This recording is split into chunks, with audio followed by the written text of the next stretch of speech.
Even if you cut the weight and then you gain some back, you're going to be walking in the ring feeling like absolute shit. My first amateur fight, I cut from about 200 pounds to 170 in a week. Didn't you end up in the hospital or something? Yes, I nearly died. The stories you will hear of guys who are like, yeah, I only lived off of like one piece of fish and spinach every day for 7 days. That's pretty common. The body keeps the score. The body's always doing what it can to keep us alive. It doesn't care about our abs. It doesn't care about our performance. It doesn't care about the win bonus. Yeah. I tell every female fighter to assume you are going to get your menstrual cycle during the weight cut. Okay. Every one of my female fighters, I literally have a calendar. Got to do what you got to do. The science of nutrition is incredibly simple. The psychology of nutrition is incredibly complex. Yeah. I have seen grown men look like little kids when you give them that ice cream. Grown men that could murder you with their hands as well. Let's highlight that point of it too.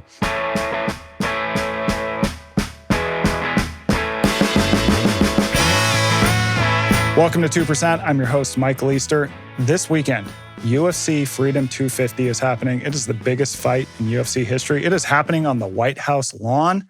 I live in Las Vegas. This is a fight town. We are filled with UFC fighters. It is our number one sport, and UFC has absolutely exploded over the last 10 years. It's one of the most relevant sports happening now. Turns out you can learn a lot from fighters. The psychology behind fighting, about how they approach nutrition, their training. And on Tuesday, we had Miesha Tate in the studio. She told us about her ascension to a UFC champion, what she learned about fighting. And she also had this really interesting nugget as we were talking.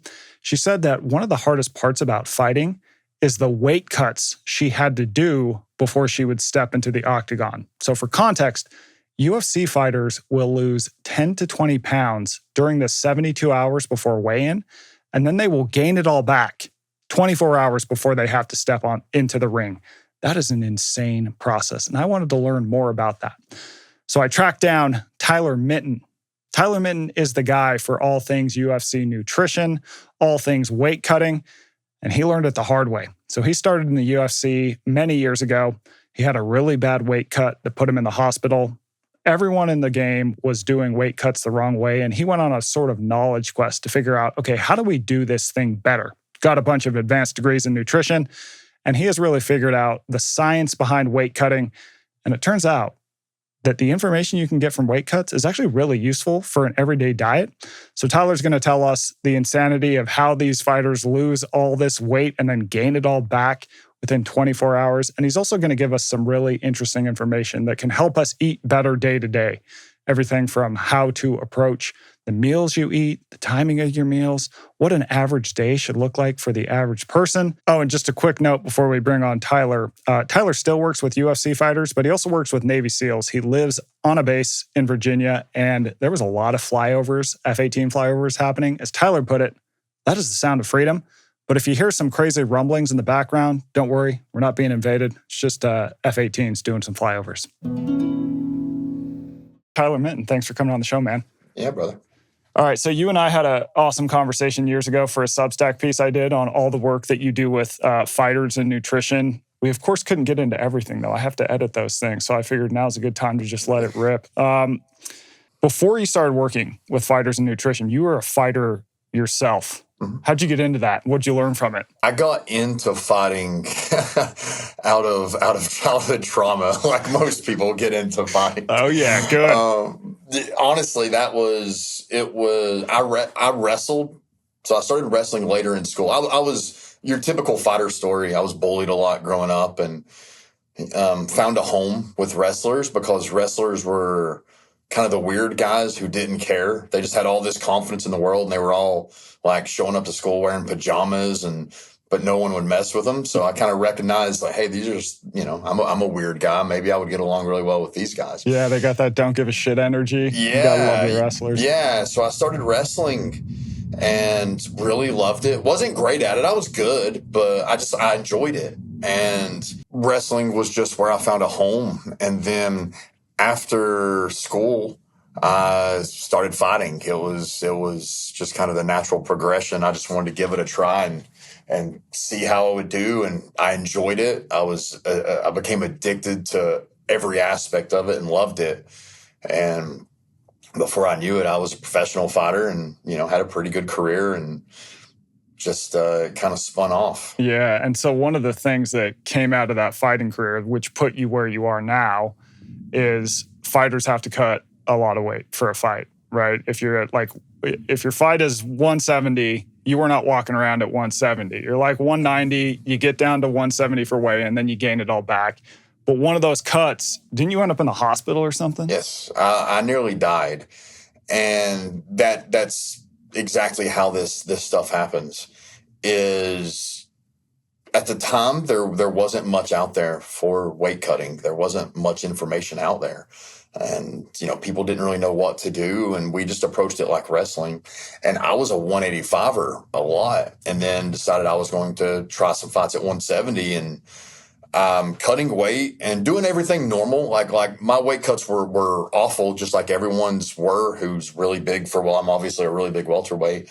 But I all of a sudden get the flu. So I'm sick with the flu, but again, because I'm a fighter, I'm not thinking like, well, I'm not going to fight. I'm like, I'll be okay. Yeah. And like no thought process behind what that's going to do with my body. And I just shut down. I get right to the weight, right where I need to be.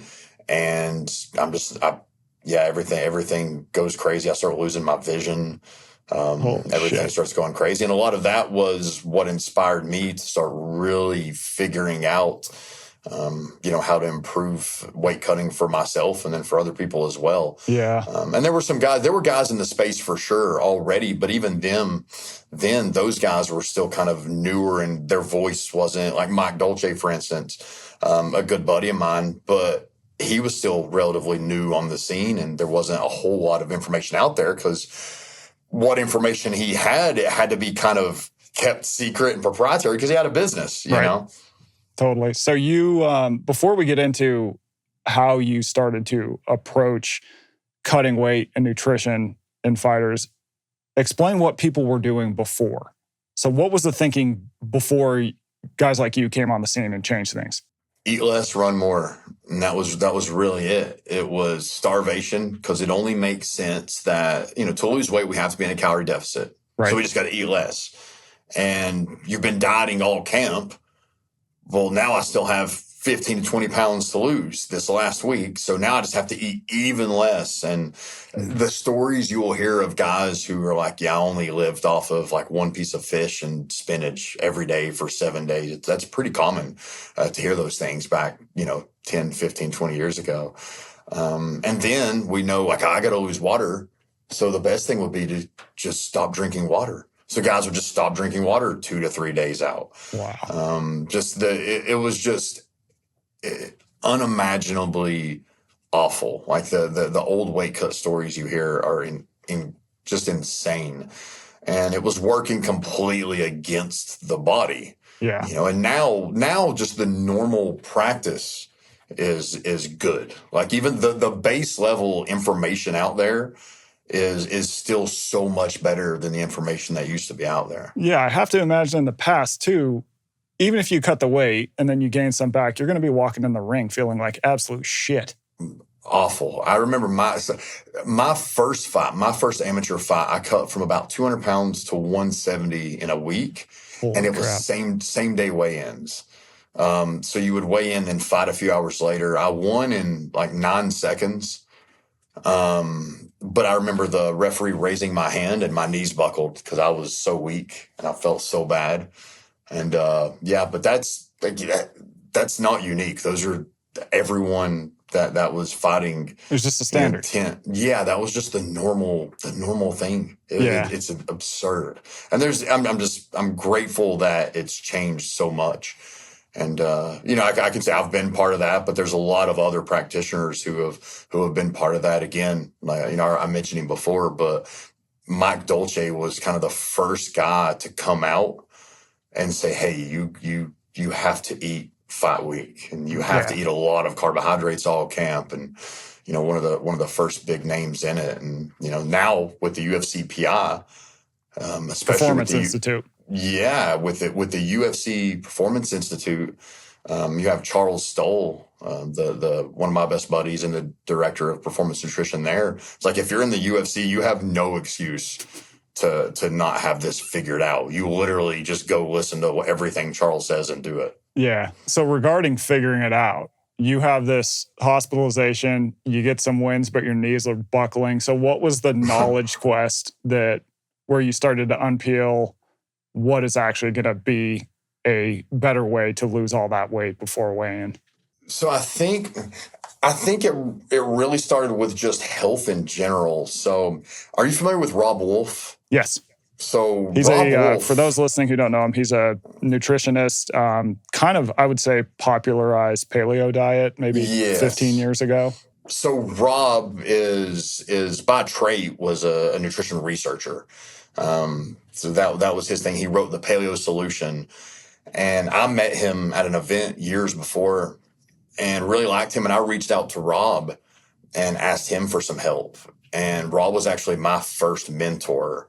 The whole reason I went to school for nutrition was Rob Wolf. And so Rob was my mentor, helped me out.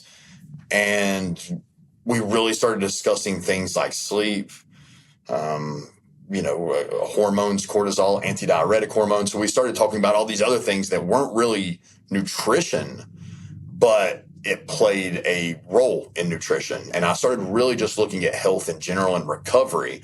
And once I started improving my recovery, then I just noticed my walking weight was much lower.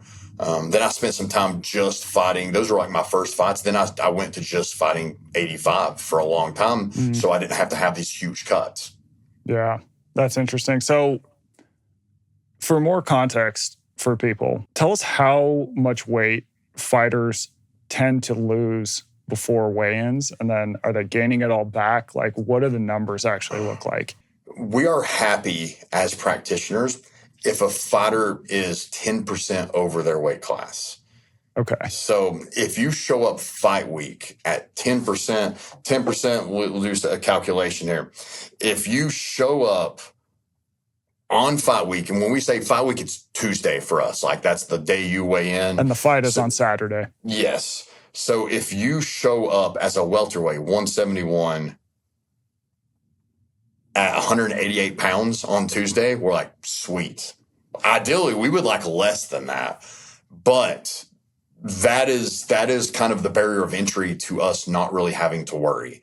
And I mean, that's 17 pounds. Right. So if a welterweight is 17 pounds over, like, we know by the methods now that this welterweight, barring some freak accident, this welterweight's going to be fine to make weight. Yeah. That being said, there's still a lot showing up far heavier than 10% over. And anytime you see a fighter, like in the UFC, I feel bad for the guys at the PI a lot because they work with everyone. Yeah. They're the only practitioners that have a 50-50 record always, because they touch every fighter. Mm-hmm. But these guys will catch some blame sometimes. I'm thinking, y'all don't know the numbers. Like, they're doing what they can. Right. They can't work miracles. But almost any time you ever see a fighter miss weight, it's because the fighter showed up at more than 10% over their body weight. Way too heavy to begin with. Yes. Leading 5 days. There's only so many miracles you can work. Exactly. When fighters lose weight, where's that weight coming from? Because I think people hear, weight loss, loss in fat, loss in muscle. What is it? Most of it's water. Yeah. Some of it is going to be lean body mass, and some of it's going to be body fat. If they do it correctly, and I will say now you are having fighters that do it correctly. It's great. Is they start getting ready. They're in that zone of, hey, I want to take a fight soon. And at the moment they realize that they're even ready to take a fight, then they'll already start dieting and just kind of cleaning up their diet a little bit. They'll start just throwing out the stuff that they know they shouldn't be having, the soft drinks, the alcohol, the candy. And then they'll already lose a little bit of the body fat before camp starts. Okay. Then camp starts, because you have to think about the fact the whole purpose of fighting camp is to train as hard as you can for this opponent. Mm-hmm.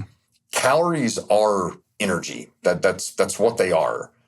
So I need a lot of energy to perform at a very high level and to recover. But if I have to lose a lot of body fat, the only way to lose body fat is to eat in an energy deficit. Mm-hmm. So now by by science. This is just the definition of how energy balance works. If I have to lose weight, I have to get less energy than needed. But I'm asking myself to produce more energy to perform better. So it's this constant argument amongst combat sports that it's an argument of physiology. So if a fighter can be in a position where they start fight camp already at that 10 to 12% over, that's perfect, because that means we can essentially just eat to perform all fight camp. We don't have to be dieting to lose weight. And then we'll just show up super recovered, performing at the highest level we can. And then fight week, we just worry about pulling out the water. That's the absolute perfect situation. And you are seeing fighters that do that now. Yeah, if they don't have to lose weight, you can really just push the fitness more, because if they're trying to push it while not eating enough, that's probably going to impact the fitness outcomes. Yes, and you're starting to see more fighters make a good example by going up weight classes that should. I mean, Michael Chiesa was one of the first guys I remember talking to and saying, "Hey, man, you should consider maybe just going up a weight class." We had a little bit of a conversation about this, and I know we talked with Bo Sandoval, who used to be the director of strength conditioning at the Performance Institute as well. And these conversations kind of got him thinking, and he went up a weight class and noticed that he walked lighter at 170 than he used to walk before fighting at 155. And it's because now he's recovered. He's eating better because he doesn't have that scarcity mindset of constantly having to cut weight, and I don't have this available. So now I'm no longer fighting. I've had my fight. I'm going to eat every food item in sight because I know I'm going to have to enter this starvation mode again. Yeah. And anytime you see a guy go up a weight class, they always end up walking around lighter than what they were when they were at the lower weight class. That's interesting. All right, so let's walk us through. So it all starts Tuesday. We'll assume the person is 10% over what their weigh-in weight is going to be. Walk us through the process of how you're able to shave 10% off a person's body. Yeah, so we'll start the weekend before. So the weekend before, most people, again, there's outliers, and especially when it comes to females, and you might have to adjust things to account for menstrual cycles. But most people, the weekend before, will start increasing fiber a little bit. So we'll increase our fiber, and we'll increase sodium a bit. Now, if they've been doing it correctly all through camp, they were eating high sodium, because when we sweat, we lose water plus electrolytes. When we drink water, we just drink water. We're sweating a lot during camp, so I need you adding salt to your food. I need you consuming electrolytes. Yeah. Then we're going to increase fiber. Then we're going to increase sodium, just to have your body kind of soak that up and have that in. Then, because we want to create that baseline of your body's like, this is the amount of sodium I need. Then usually at Sunday, we'll start water loading. And when I say water loading, it's not the old thought process of just pounding so much water that guys are becoming, hyponatremic. And you'll hear stories of guys drinking so much water that they're hallucinating and having all these issues, because it's water. It's diluting your blood. They're consuming so much. We don't do that anymore. Like the water load is not an uncomfortable amount of water. It's just more. So we'll start that water load. And then Tuesday, we'll actually cut fiber. At Tuesday, sometimes Monday, again, depends on the fighter's weight, but Monday or Tuesday, we'll actually cut fiber out. Reason being, we all think of fiber as fiber helps you lose weight. And it does, but essentially fiber creates bulk. Yeah. And then water pushes that through. That's why with the average person, if they're constantly dealing with constipation, one of the first things I'll ask is, well, what's your water intake look like? You might not be getting enough water. You're a little bit dehydrated. So, but at this point, we cut the fiber out because we don't want to create bulk. Yeah. We start cutting carbohydrates significantly down. We also don't need as much carbohydrates because we're not doing a lot of glycolytic activity You're not training as hard during this We're not week? training as hard. At this point, ideally, they're just kind of trying to move to be comfortable and to, break a sweat because it feels good. But what we'll do at this point is we'll actually increase the dietary fat. Okay. So 1 gram of carbohydrate has 4 calories. 1 gram of fat has 9 calories. So we're increasing fat. It's very common that if a fighter shows up at a good weight, fight week, they'll be consuming as much, if not more, sometimes calories fight week as they were in the weeks before the fight. Interesting. But they're just getting it with fat. Fat is hydrophobic, meaning water doesn't attach to it. Yeah. Carbohydrates, 1 gram of glycogen from stored carbohydrates holds 3 to 4 grams of water. So we're pulling out the carbohydrates. That's helping us lose water. We're adding fat higher, which is giving us energy, but it doesn't hold water, right? Yeah. So we're able to pull that in. So I would say fight week, it starts to look a bit more like a ketogenic diet. Mm-hmm. But you're still getting plenty of energy. We're still getting plenty of, you're getting high protein, high dietary fat. And this already, they just start waking up lighter every single day.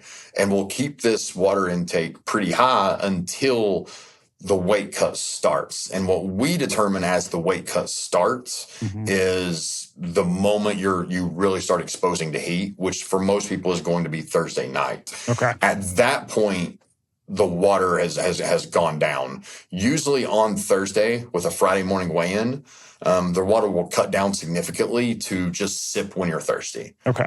I'll tell people what I like to do is freeze a water bottle, and that kind of keeps you from chugging it. And then you just kind of drink it a little bit as it melts. And this just kind of keeps it a little bit more moderate with the water intake. Yeah, you're trying to get them enough water that they're healthy, but you don't want to be overdoing that because that's going to affect that weigh-in. Exactly. And the body keeps the score, the saying there. If your body starts to dehydrate early, if it starts to stress early, the body is very resilient. It's extremely hard to kill. I don't think people realize that.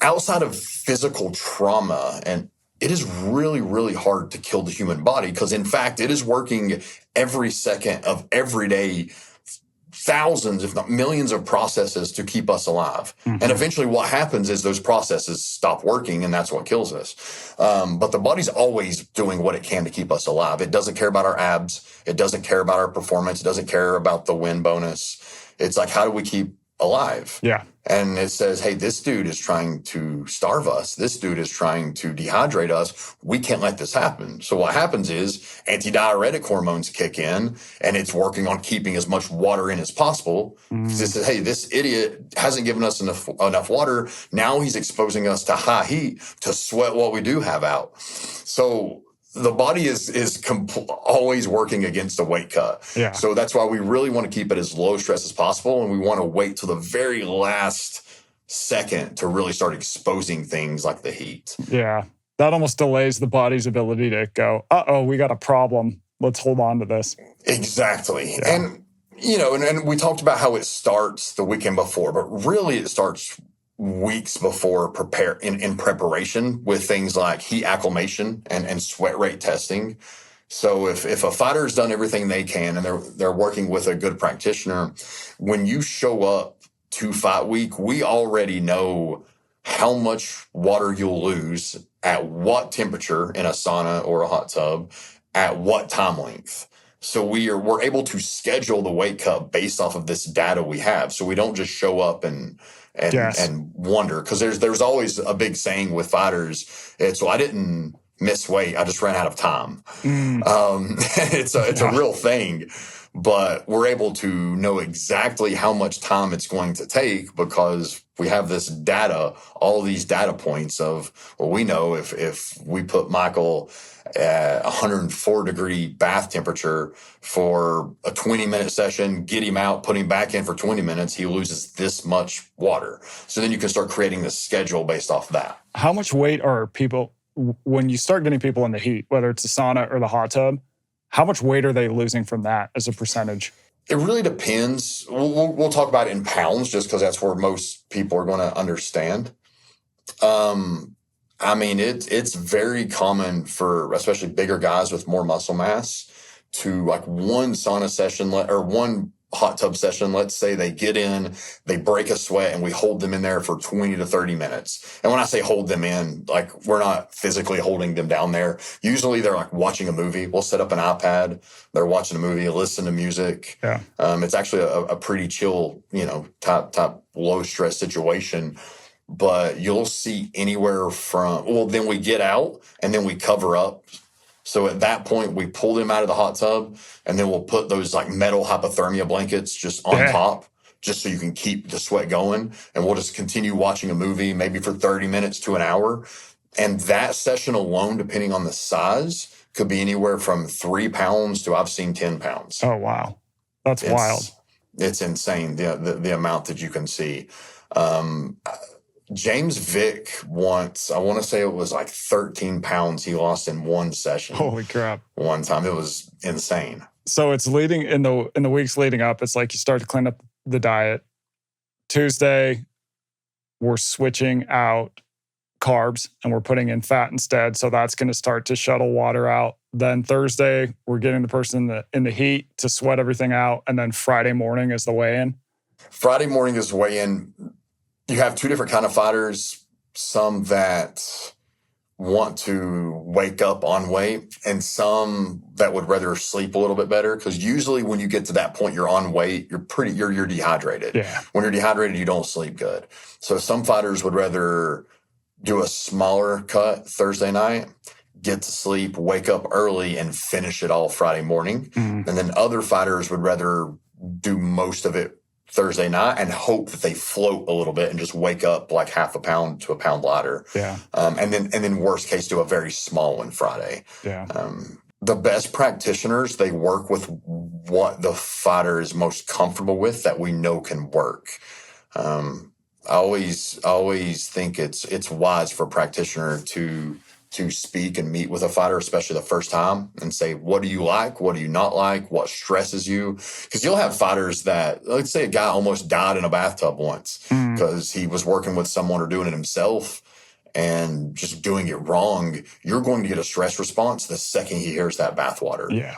So I won't even push it. I prefer the bath, but I'm not going to push that on someone who gets a high stress response from him. Like, okay, well, let's do a sauna routine. So a lot of it's finding where the fighter feels the best and just optimizing it. Yeah. So we talked to Misha Tate. How does this equation change for women? So I tell I like Misha a lot, by the way. So I like she's got, I like that she's having these conversations that people need to hear. I think Misha does a lot of really good stuff for women's MMA, but I tell every female fighter to assume you are going to get your menstrual cycle during the weight cut. Okay. Just assume it's going to happen because chances are it is. More often than not, it is. When a woman has her period, her body temperature increases, which means now if we're used to exposing her to 104-degree bath temperature at a normal body temperature, but now her body temperature's increased slightly, that 104 is going to be a lot more stressful on her body. So the amount of stress you can put on a female athlete during her cycle decreases. Problem is the amount of water she's holding is going to increase. Yeah. So the balance act there is we need to increase the stress to pull this extra water out that the body's holding. So a lot of times what we'll do if either we're expecting the cycle based off of every one of my female fighters, I literally have a calendar of their cycle. It's kind of weird, I guess, but it helps you already prepare this. Gotta do what you gotta do. We're about winning here. We're about winning here. Yeah, exactly. But so we have this calendar and we know where that's at. And if they're showing signs or we're just expecting it, we'll actually start dialing the water back on Wednesday instead of Thursday. Okay. Because if we know that they're more likely to hold water, we'll actually introduce a little less water. We may also, instead of doing that large Thursday night weight cut, we might do a Thursday morning small to moderate weight cut, and then do a Thursday night small to moderate weight cut, and we break those up so it's just not all thrown in at once. Yeah. Just got to be careful with those. Okay, so those are the biggest things. But the biggest thing is girls just need to know that and walk lighter. That 10% is for guys. Women, I would much prefer like female fighters be 6 to 7% over their weight class, right around there. That makes sense. So weigh-in happens. If everything went well, they make weight. Now we got to gain it all back for Saturday night. What do you do to gain it all back? The first thing is we address the dehydration.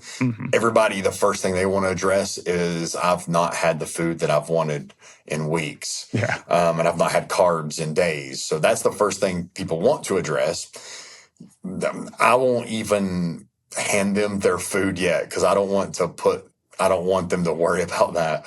The first thing we need to address is hydration immediately. So it's electrolytes with water is the first thing we're going to start drinking, and we're going to time this. We don't just hand it to someone and start, pounding the water down. I'll actually, to digress a little bit and talk about one of the things we do, and I've done for years now, and it's really cool to see a lot of people doing it. They're doing it at the PI. I know Jordy Sullivan with the Fight Dietitian in Australia. He does this. After that Thursday night weight cut, we'll actually introduce some carbohydrates. Okay. So after, it's really nice. We'll do like frozen pineapple, frozen watermelon, or if someone's gut can handle it, we'll do ice cream, sorbet. We'll do a slushy. We'll literally do this Thursday night after that big weight cut. And the thought process there is, well, I know I just told you that, most people will know carbohydrates hold water. But at that point, I told you we've stopped drinking water. So it's essentially like eating a dry sponge. That sponge only expands if you start adding water to it again. It's got water to fill it up. Yeah, we're not adding water anymore. So now we're going to give you carbohydrates and give you sugar to hopefully help you sleep better and help you feel better, and do that. So I'll start with there. So they'll have a little bit of carbohydrates on their stomach already. And that's probably a psychological boost too. I've been going through hell. This ice cream is the greatest ice cream I've ever eaten in my life. I have seen grown men look like little kids.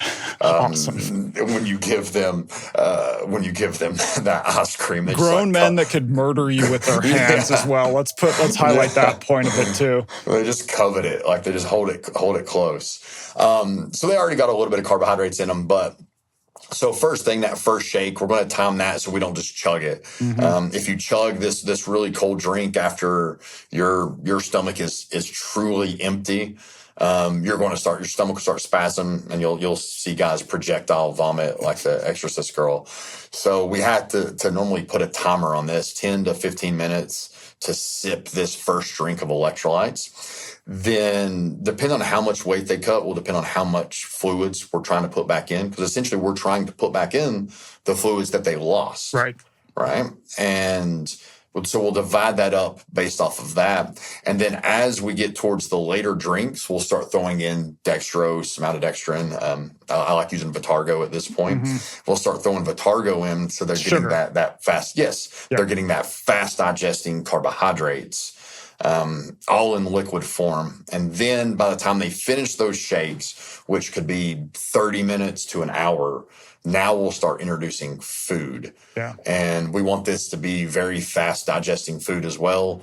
It could honestly be gummy bears. It could be awesome. It could be like a bagel, like a white bagel with jam or honey. Like we're just trying to put in carbohydrates and sugar as much as we can at this point. Then about an hour later, which could be about 2 hours from the moment they step on the scale, we'll start moving more towards actual meals. And even then, like we'll start by keeping them light. It could be an overnight oats, which is kind of feels good on the stomach. Yeah. The PI does a lot of the Performance Institute does these like rice pudding, which is really good. They'll do some things like that are very easy on the stomach but high carbohydrate. And then we'll just start moving towards eating as normal. Ideally, they'll just still eat the same kind of things they did during camp, though. Okay. They're still not going for the pizza or the burgers. And I tell these guys, listen, you are 24 hours away from having anything you want. I can't stop you from getting whatever you want after the fight. So I just need you to hold on a little bit longer and let's, still keep it dialed in a little bit. Do people have, with the fighters you've worked with, do different fighters have like very specific pre-fight meals? It depends. It does. It depends on the fighter. You'll have some that they know it always works. Like I always feel good with sushi. I'm going to have sushi, or I'll always feel good with Italian. I'm always going to do Italian. So as long as it fits in the parameters of what we need, I like to again have that psychological advantage of what makes you feel good. So at that point, you're wanting to have this meal with your team too. There's that sociological component. We're hive creatures. And for a while now, these people have been eating by themselves off in a corner while their friends are eating whatever. The fighters over here like eating out of their meal prep container. Totally. This little meal. So like now I like them to be able to eat with their friends and family as much as they can and start feeling like a normal human again. Yeah, you got to get them in the right headspace. All right, let's like take this down to the average listener. Most people are not going to be doing a weight cut and stepping into an octagon, but I do feel like a lot of this has lessons for us. One thing we talked about when we did that Substack post together is this highlights good information about crash diets and kind of what makes them work and why they often don't work in the long run. What can that tell us? If you hear the language I'm using, the ideal fighter is putting themselves in a position where they're not crash dieting still.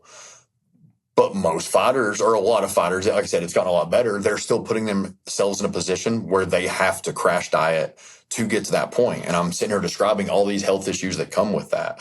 I also know that the fighter who's had to crash diet, when that crash diet is over, and it will be over the second they weigh in, just like the average person, that crash diet is going to be over the second they give up or they go on the cruise, whatever it was they were crash dieting for, the event, or I can't take this anymore. Mm-hmm. What happens is that fighter or that general population person, they balloon up in weight because there's again, when we talk about energy balance, our body will our metabolism drops as we lose weight, right? So we have our basal metabolic rate, which is in charge of keeping us alive. And let's say it's here. Let's say the calories that I eat are here. I eat less and less calories. I drop weight. Well, my basal metabolic rate decreases as well because there's less of me to keep alive. Right. If there's 200 pounds of you to keep alive, it requires more energy. If there's 170 pounds of you to keep alive, that requires less energy than 200. So my metabolism drops. And let's say the more I lose, the faster I lose weight. This is happening at a very rapid pace, right? Crashes. Well, now I quit. Well, what happens? My calorie intake goes way up, but my basal metabolic rate, my metabolism's still way down here. Yeah. So I started dieting at a metabolic rate of this, and now I'm finishing my diet with an equal or greater intake than what I started, but my basal metabolic rate's way down here. Yeah. And so that's why they start gaining more weight than they did to begin with. Yeah, because your metabolism does not adjust up as quickly as it will adjust down. And that's a survival mechanism from, again, hundreds of thousands of years ago. If our bodies listen to us, we would have never made it. Like our body survives in spite of us, really. Yeah. Again, I think the human body is the most fascinating thing on earth. It's unreal. People geek out about like archaeology and this, and I love that. I'm a big history guy, but I'm like, dude, the human body, you don't even know. But anyway, so again, that's where you see that weight increase happen. And you're seeing it now more than ever, I would say, because of GLP-1s and 3s. And I'm not against them. I think if used correctly, I think they can be the greatest thing someone uses in their fight to lose weight. I do. I think it's an amazing thing. It's just a lot of people aren't using them correctly. And if I can rant about that a second. So go for it. The average person who becomes overweight because of lifestyle habits, right? I wouldn't say the average person. It's like everyone. So it's because of lifestyle habits. And part of this is they eat emotionally.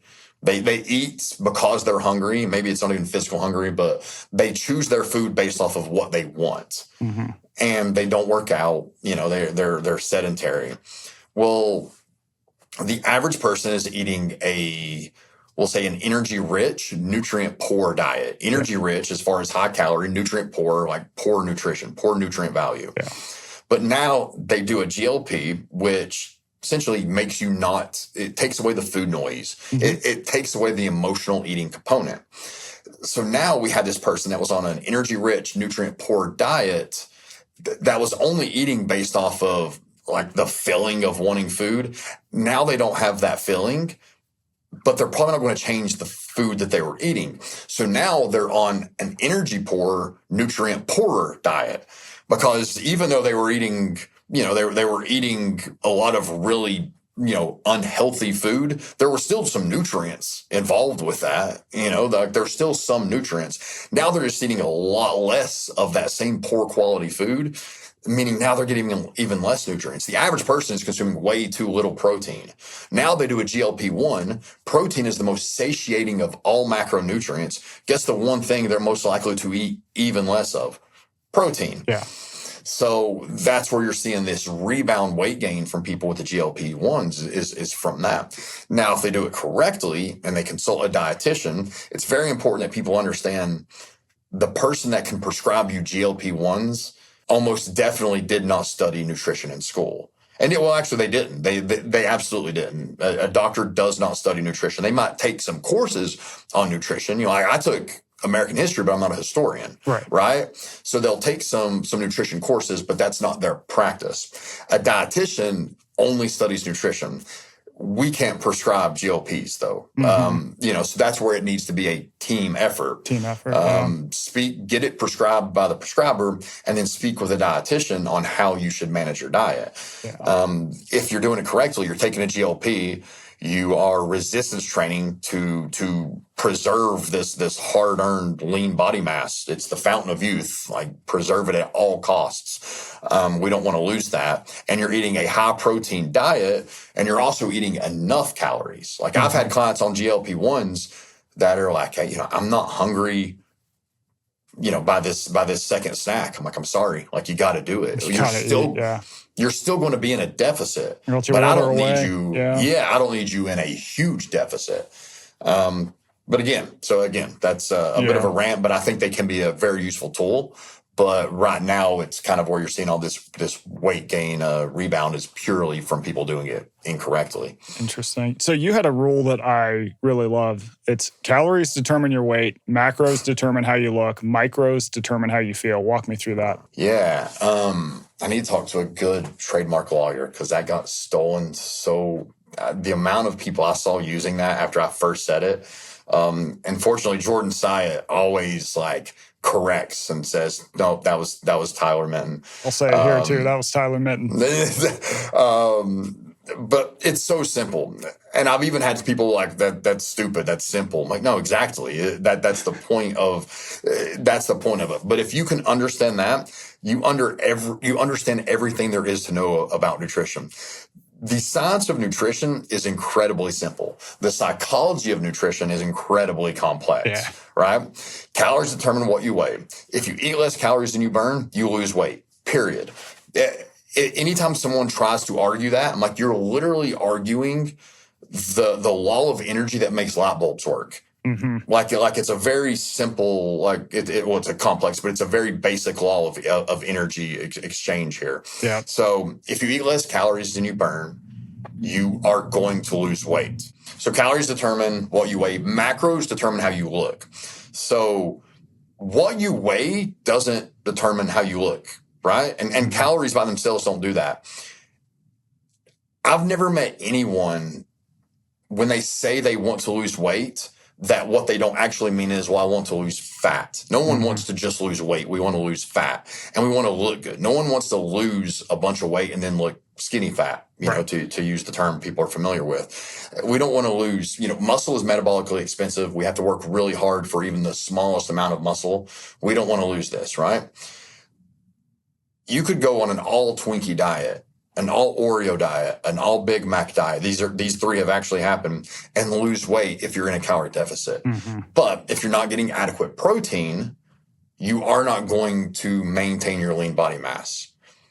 You're not going to look physically good if you're not getting enough protein. Yep. You're not going to look good in the field of competition if you're not getting enough carbohydrates, right? So there still has to be this balance of macronutrients to determine how we look within those calorie restraints. But even those, we can lose weight and we can look good, and our blood labs can look horrible if our quality is poor. So calories determine what you weigh. We've addressed that. Macros determine how you look. We've addressed that. But quality determines how you feel. Like that's going to determine your health, right? Yeah. The micronutrients in the food. Exactly. The micronutrients are what's going to matter here, because as you've seen from the If It Fits Your Macros style of dieting, which can work and can improve people's health drastically. Even a small 5% decrease in body weight makes drastic changes in your health.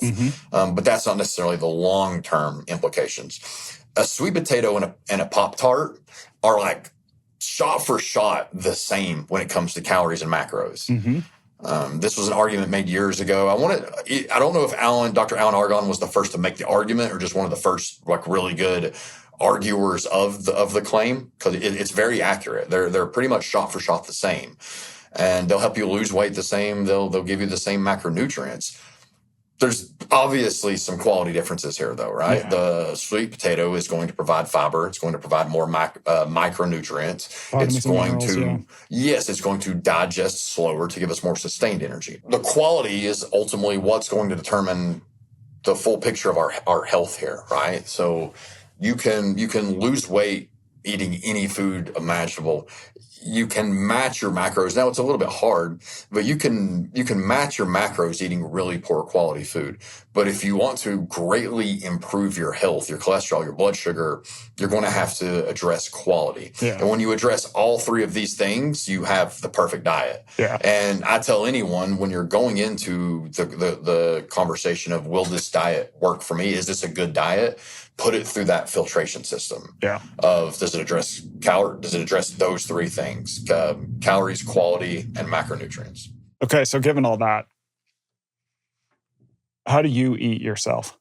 So I have to constantly balance the three things. So I have this whole principle. I spoke about it at Sorenex Summer Strong, which I know you were a guest in the past. Shout out to Sorenex. Love Bert. Summer Strong's is the most fun event. And this is what I spoke on last week, is you have this is my logo for my company ethos, but I call this the goal triangle, right? Mm-hmm. We have aesthetics, we have performance, we have health. The more aggressively you go towards one point, you have to get away from the other points a little bit.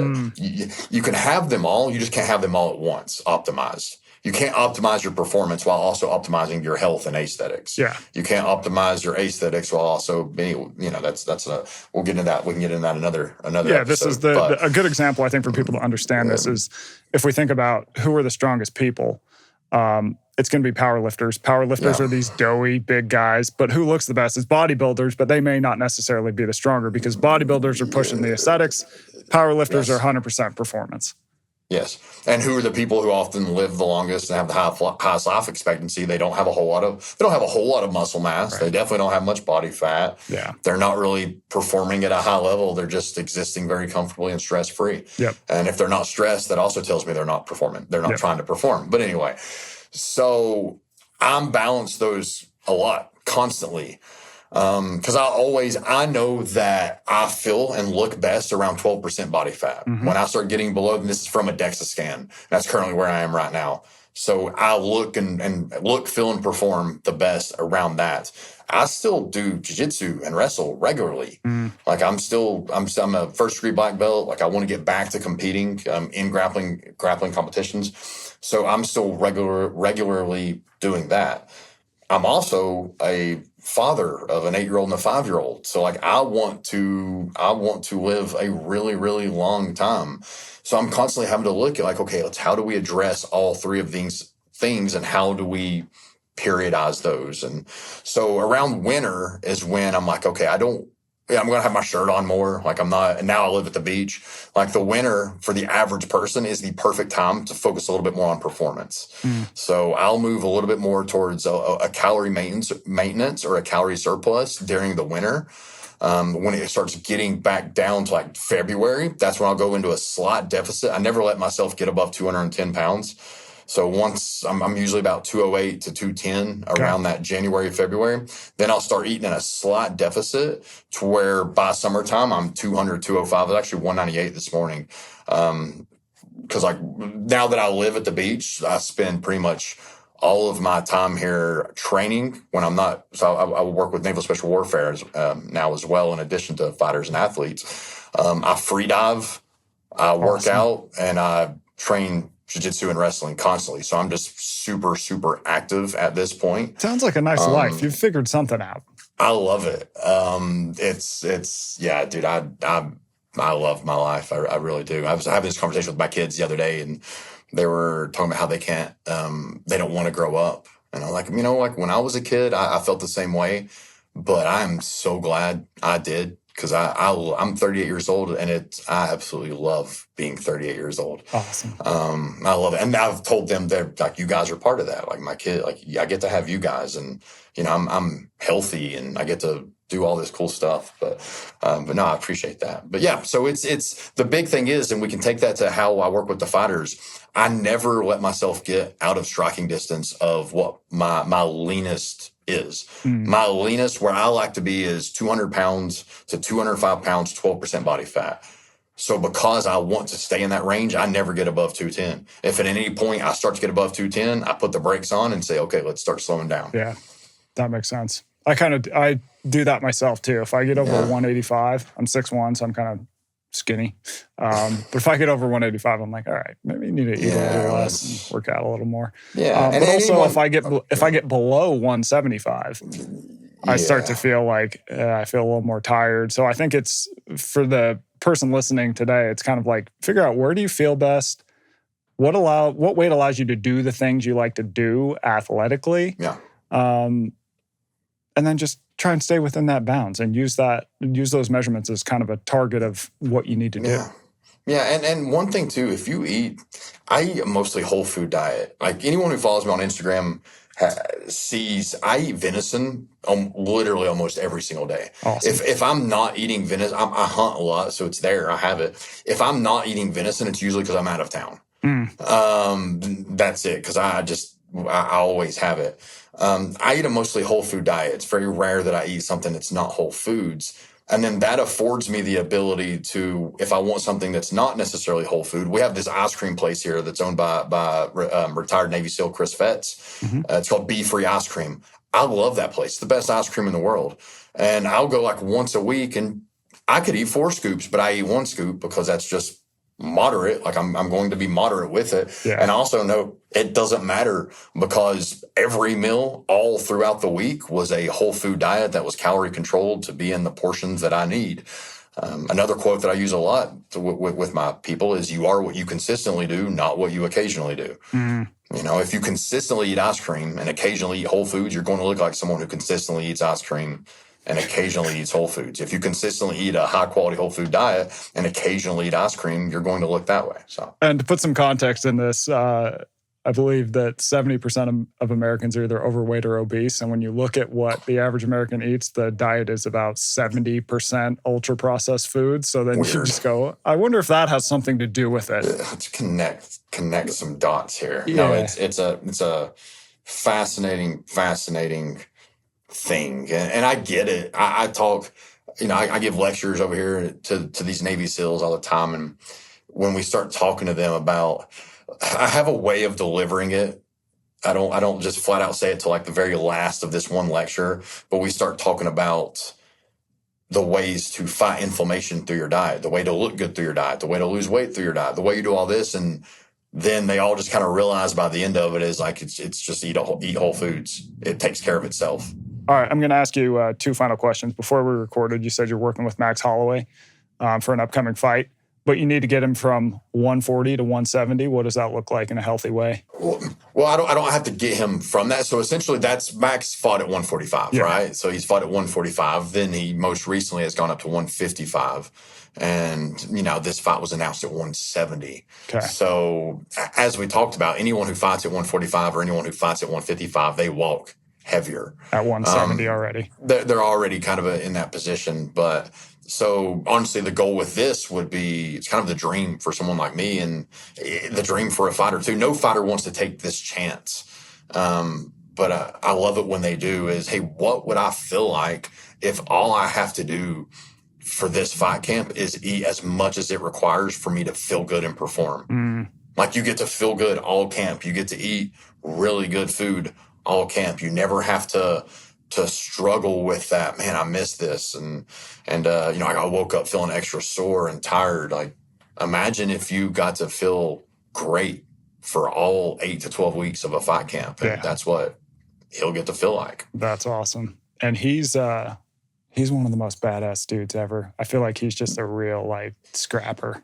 I've said it anytime I'm interviewed and someone asks a question about Max, I was like, there is no one on earth like Max. Not even just that natural Hawaiian spirit that comes out when he fights. Yeah. He also has the aloha, right? He is also then just an amazing human being.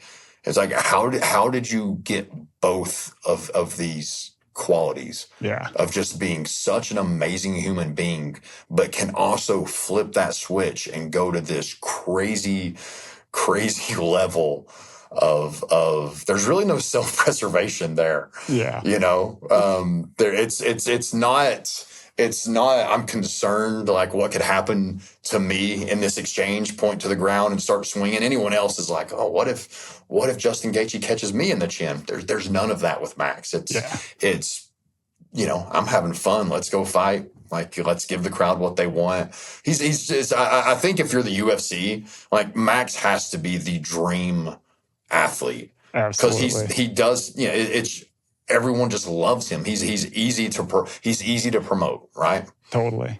All right, final question, because you mentioned Justin Gaethje. So for Freedom 250, I want to hear your picks, if you're willing to give them to us. Gaethje and Pereira, who you got? Man, I love Justin Gaethje. I think if you're just looking at skill set, right? It's Ilya. Like, I think that's, if we're just looking at skill set and what they've shown, it's Ilya.